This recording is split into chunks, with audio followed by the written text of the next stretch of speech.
everyone! For today's video, magsaset up po tayo ng ating equipment which is provided by the company. So, without further ado, let's begin.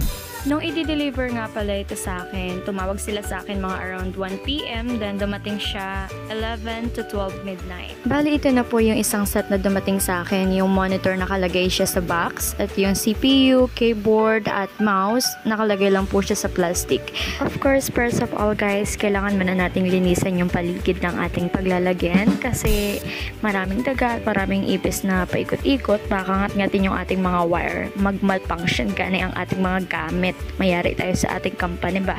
Ayan na siya guys, i-unbox na natin siya, yung monitor, lahat ng mga wire na kailangan.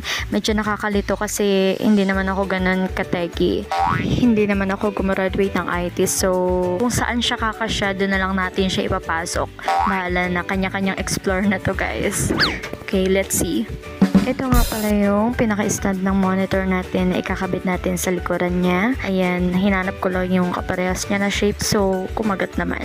Ayan nga, bago ko siya kinabit, syempre for the punas muna ang person kasi talagang naaalibadbaran ako pag magaras yung nahawakan ko, lalo na yung keyboard o yung mouse. Talagang ayoko yung magaras hawakan, masakit sa mata, diba? At ito na nga guys, yung unang wire na ating ikakabit, yung magkukonect sa monitor at sa CPU na ating gagamitin para mag-work siya at magkaroon ng ugnayan sa isa't isa. Pagtusok nyo po, iikutin nyo lang po yung magkabilang side. Ganun rin po yung gagawin nyo sa kabilang dulo ng wire na to dahil magkapareho lang naman sila ng figure pag sinaksak nyo po siya sa CPU. At itong susunod na ikakabit naman po natin, I believe it's for power cable kasi direkta po siya sa saksakan eh. Kaya nabubuhay po yung monitor dahil dyan. Then, igilid muna natin yung ating mga kinabit para makapag-move forward muna tayo sa ating ibang part ng ating computer.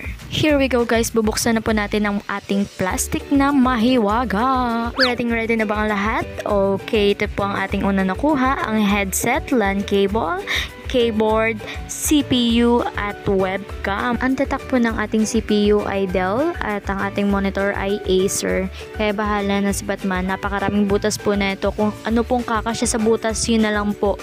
Explore na lang po natin. Tingnan natin kung gagana. Bahala na talaga si Batman dito. Ito na nga guys. Papakita ko sa inyo kung paano ako maggaling-galingan. Kala mo naman napaka-teki-teki technical support ka ba? Alright. Well, let's see kung gagana at talaga magmamatch lahat. So, ayan na guys, ikakabit na natin ang ating keyboard.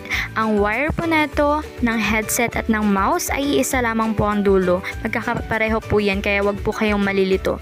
Hindi po mahirap hanapan ng butas yan dahil meron po yan sa harap, meron din po sa likod. Lahat po yan gagana. At make sure lang po na masikip at talagang saktong-sakto po sa butas ang pagkakalubog ninyo para hindi na magkakaaberya pag nandun na kayo sa pinaka-eksena ng calls ninyo. Oh, shala! We're almost there na mga guys. Kunting tiis na lang. Ginagawa ko po dito sa mga mahabang wire, tinatalian ko po siya para umikli dahil nakakaasiwa po sa mata. Talagang feeling ko nagbubuhol-buhol yung mga wire pagka hindi po nakaganyan. Kaya tinatali ko po siyang maigi. Lahat po yan isa-isa. Heto po guys yung ating power adapter na kinoconnect ako sa ating power cable para gumana. Ito pong color blue na wire.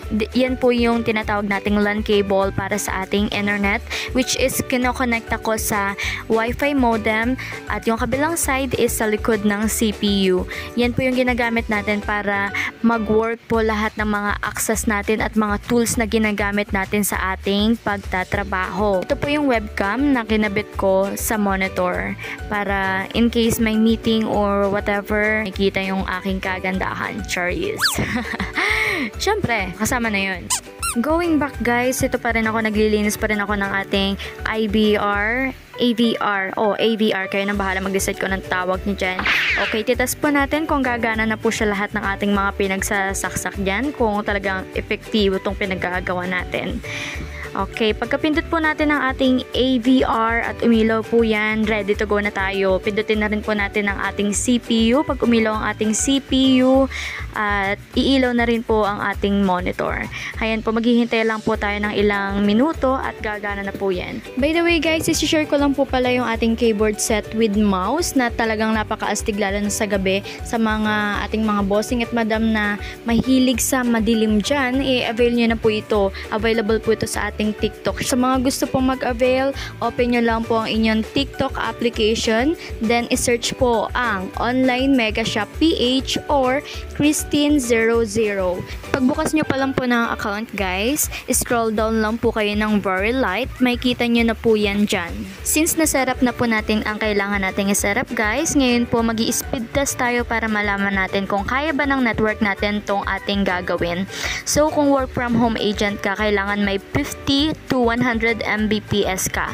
Dahil kakailanganin mo yan sa mga tools na gagamitin mo sa pagtatrabaho. At dahil tapos na tayo, tatapusin ko na tong video na to. Kaya, see you on my next vlog guys. Thank you for watching. Bye!